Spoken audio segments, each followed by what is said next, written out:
Record of Lodoss Deedlit in Wonder Labyrinth, an IP I didn't know existed. After my completion of said game, Deedlit in Wonder Labyrinth demands more spotlight, more praise. I enjoyed my time with this obscure game.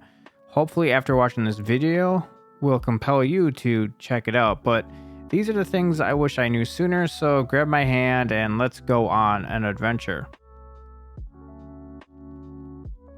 The Record of Lodoss is a series that originates from the late 80s and early 90s, originally being a Dungeons and Dragons kind of mod or add-on, however you want to call it, in Japan, which eventually, due to the popularity, got an OVA and a manga to go along and create this story. So this obscure but amazing game made me so curious about the story behind this adventure.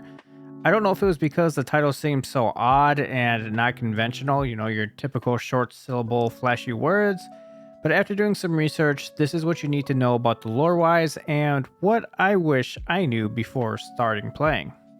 Record of Lodoss Deedlit in Wonder Labyrinth takes place before the events of Datum in the Covenant, which is the most recent series, like 2019 is when it came out. So this story takes place 100 years after the events of the original series, but before the Datum of the Covenant. Datum of the Covenant is the series where we see Deedlit being the lead protagonist and not Parn, and this was due to Deedlit's popularity. Them going 100 years forward also gives the angle in this game with Parn being dead and you kind of seeing Parn as you go through your adventures. So you can definitely watch this over on YouTube. I checked out YouTube, it's there. The manga is a little bit more obscure for me, kind of out of my wheelhouse, but I'm sure if you looked hard enough, you could probably find some stuff.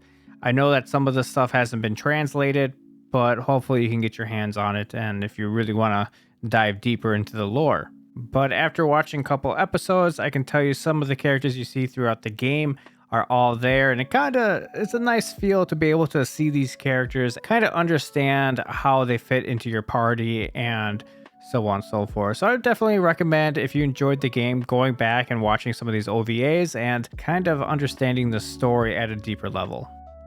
Leveling up is a mechanic in some platformers such as like Ori and the Blind Forest that really flesh out the game, and in this game I kind of took it for granted.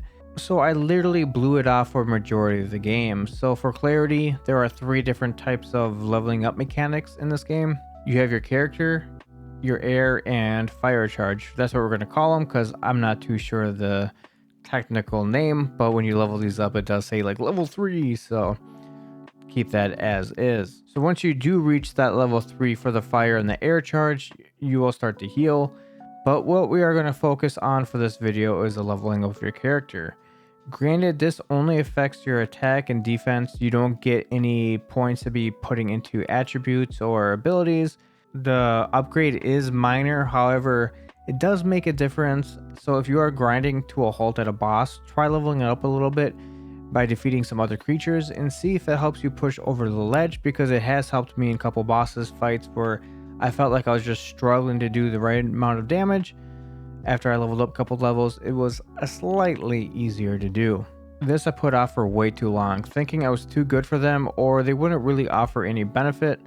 Well, I was wrong. There are a couple bosses where I finally caved, thinking, man, if I just had a little bit of extra health. So I did it. It saved me so much time and struggle in the end, but if I acted sooner, my journey would have been done quicker, but I'm not complaining because I really did enjoy this game. It's usually a given in this genre to have secret rooms scattered the map given either items, equipment, or abilities. Well, I totally spaced on this over halfway on the game when I accidentally came across them after I activated a spell and happened to hit a false wall on accident. There is no really good way to identify where these walls are or how to find them. I, for instance, just kind of look at the map and look for something seems a little fishy, there's a possibility something might be there, or you can just hit every wall and hopefully you find these false walls. When you are moving through and trying to pass a mob or an obstacle, such as these swords, you can slide through it and it gives you a couple invincible frames. I made a habit of clearing every mob every time until I found this up, And after I did, I was able to fly around the map a lot quicker and easier. So go ahead and use the slide because it makes life a lot easier when you just don't want to fight and you just want to check out a certain area. Hopefully this helps you on your journey or nudges you to try this game out. If you enjoy the content, consider subscribing and hitting that like, but until next time, it's Feb.